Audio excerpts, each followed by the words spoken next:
ఖైరతాబాద్ మహాగణపతి ఈ సంవత్సరము 70వ సంవత్సరము. మనము ఇప్పటి వరకు ఊహించినటువంటి ఉత్సవాలు జరుపుకుందాము. ఈసారి 70 సంవత్సరాల స్వర్గీయ సుదర్శన్ గారు, సింగర్ సుదర్శన్ గారు ఆయన ఆశలు ఉండే, ఆయన బతుకున్నప్పుడు చెప్తుండే బాబా ఒక్కసారి నేను 70 అడుగుల వినాయకులు చేద్దామని, అది కూడా మట్టి వినాయకులు చేద్దామని. ఆ కాన్సెప్ట్ తోనే ఆయన చనిపోయిన తర్వాత గత సంవత్సరము మనము 63 అడుగుల వినాయకుని చేసినాము, అది కూడా మట్టి వినాయకుని. ఈ సంవత్సరము ప్రపంచం నలుమూలల నుండి వచ్చి చూసే కాన్సెప్ట్ అన్నమాట వినాయకుడు. 70 అడుగుల వినాయకుడు, అది కూడా మట్టి వినాయకుడు. మట్టి వినాయకుడు ఊరేగింపు అంటే మీరు ఊహించుకోండి.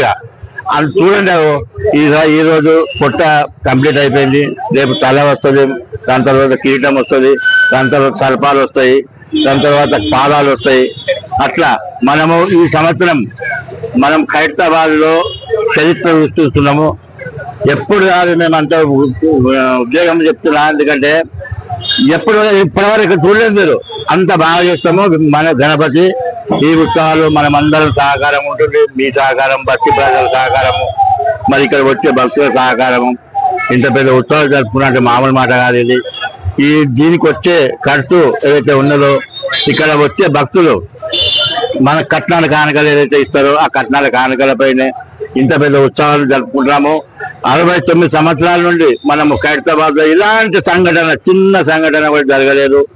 ఈ సంవత్సరం కూడా ఎలాంటి సంఘటన జరగకుండా మేము అన్ని విధాలుగా సీసీ కెమెరాలు, వాలంటీర్స్, పోలీస్ డిపార్ట్మెంట్, అన్ని డిపార్ట్మెంట్లు, all department, GHMC, water works, irrigation, అన్ని డిపార్ట్మెంట్ సహకారం తీసుకుంటాము. వాళ్ళ సహకారం ఎల్లప్పుడూ ఉంటుంది.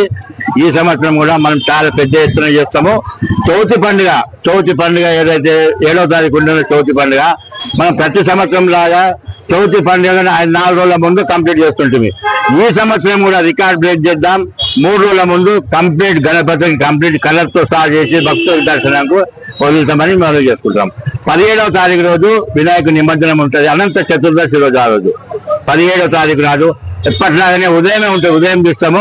మనం ప్రశాంతం ఎందుకు ఉదయం తీస్తామని చాలా మంది అడుగుతారు, కానీ మనం ఉదయం తీస్తే చాలా ప్రశాంతంగా ఉంటుంది.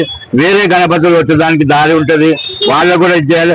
మనం రాత్రి కూడా తీసినప్పుడు లక్షలాది మంది భక్తులు అక్కడనే ఆగిపోతారు. మన వినాయకుని వడిదాకనైతే అక్కడ జరిగిన సమస్య ఉంటుంది.